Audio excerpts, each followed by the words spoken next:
I think there's a confirmation that China is very interested in not looking back but looking forward, and in recalibrating the trade relationship that we have, and moving forward in a pragmatic and reasonable fashion that is good for both countries.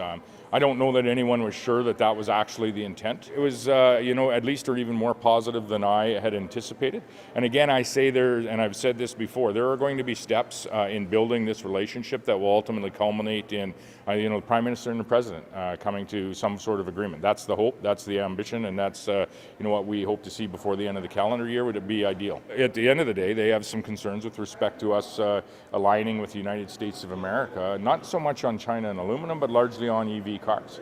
And so, herein lies the balance that we need to find as Canadians and as a Canadian government. And I'll be talking with the Prime Minister and Parliamentary Secretary Bloy, as well as other ministers, about just this over the next day or day and a half.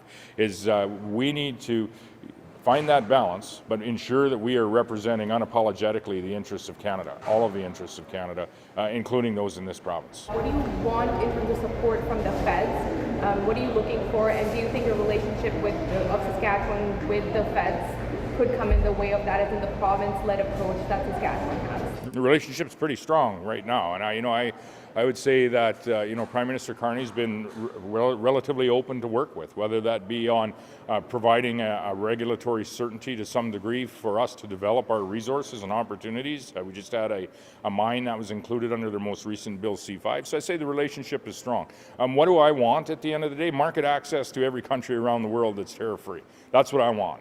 Will I get that in what is essentially a new world order? And how we did business globally 2 years ago is very different from how that is today, and likely going to be for the foreseeable future. This is new. So do I think we're going to get that? I doubt it. But we need to have the market access at least as low a tariff or no tariff to as many countries as we can.